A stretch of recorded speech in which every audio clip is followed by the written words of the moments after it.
I don't miss it that much. I mean, obviously you miss the rush a little bit, but I still get to be a part of the show.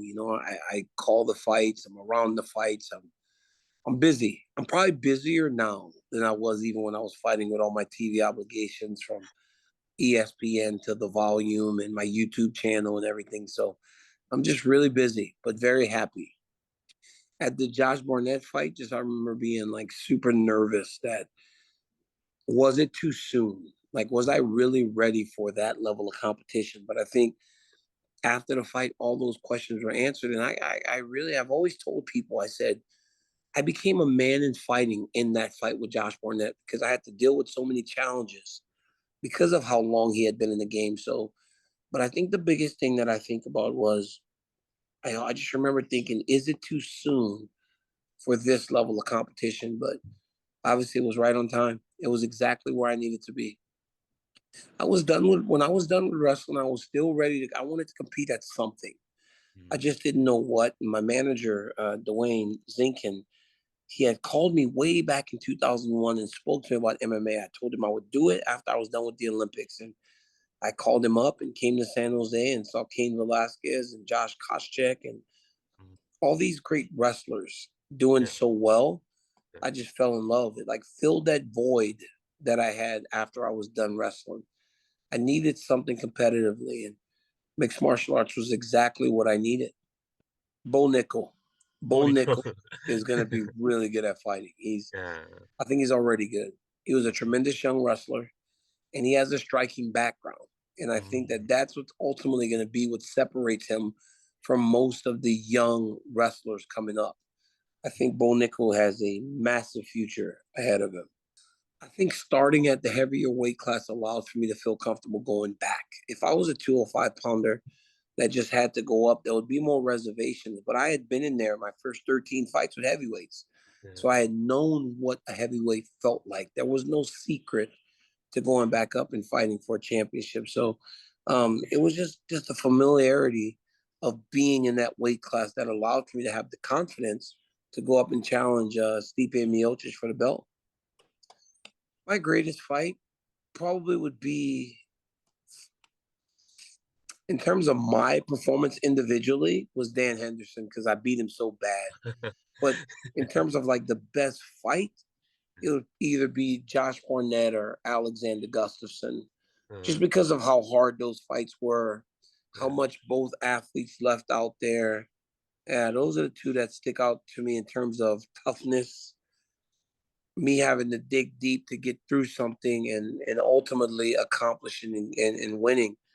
Those are the two that stick out in that. But in terms of everything working, it was a Dan Henderson fight. It felt like I was in the zone. Like they talk about the zone.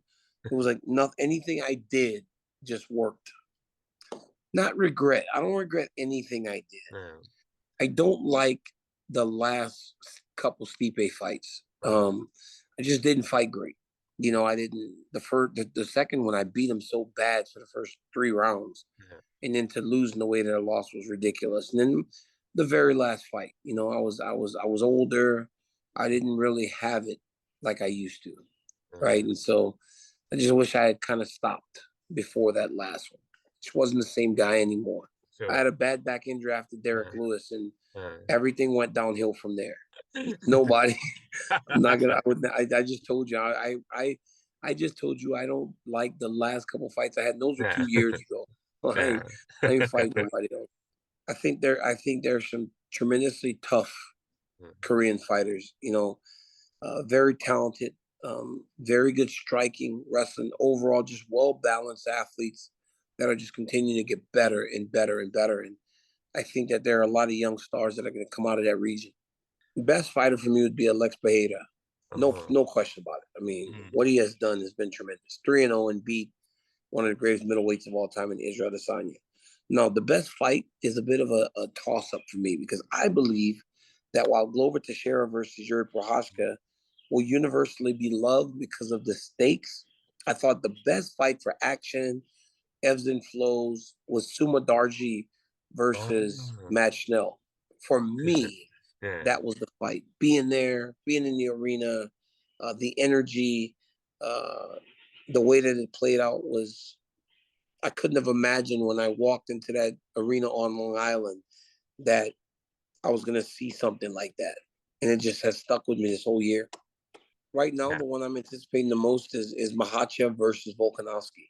Uh, That's gonna be a fun fight.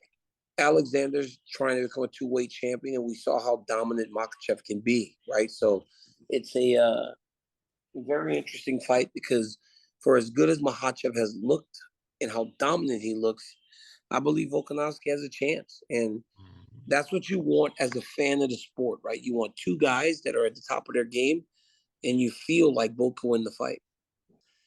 That would be great. That would be a fun fight. Yeah, I think he'll be fine. I think he's such a great athlete and he's as smart as they come inside the octagon. I think he'll do really good. I just think that anytime you have those types of allegations levied against you, it immediately eliminates you from those conversations. But this is his opportunity, right? To go into the heavyweight division and have no more PD allegations, have no more failed tests, and start to rebuild that legacy. Because if he can go on a nice win streak at heavyweight and never get in trouble for anything, then people may start to see him in that light again. Yes, yes, I would. And we spoke about it already. I was at his house on Christmas Eve and we talked yeah. about everything. He's it's good for him to be home with his family and have the opportunity to go do such cool things like wrestling in AAA, Mania and everything. So yes, I would do something with Cain Velasquez. Absolutely. We'd have a triple threat match. Yeah. Me, Luke, and Kane versus whoever. Nobody, anybody in the world would Yeah. want to be in a position like this. But the reality is, there's only one Dana White. He ain't going nowhere. We're better for it. The longer he stays, the better the UFC is because he is the UFC. There's no one that loves the UFC like Dana White. There's no one that puts the effort and time into the UFC like Dana White. I think that um, if the next guy, while it may be one of the best jobs in the entire world, is going to suck because you're always going to be compared to Dana because he set such a high standard for the sport because he has seen this thing from its infancy to where it is today. So I don't think Dana needs to go anywhere. He needs to stay as long as he possibly can because it makes the product so much better. Yes, to all my Korean MMA fans, thank you guys for the love and support that you have shown me over the course of my career. I hope that you're enjoying what we're doing now from the YouTube channel to the commentary to the ESPN. I want to make sure that I'm still giving you guys the entertainment and the true Daniel Cormier that you come to expect. So I love each and every one of you. Thank you for always supporting me, and uh, I'll always keep doing my thing. Hopefully, you guys keep enjoying it. Happy New Year. Yeah.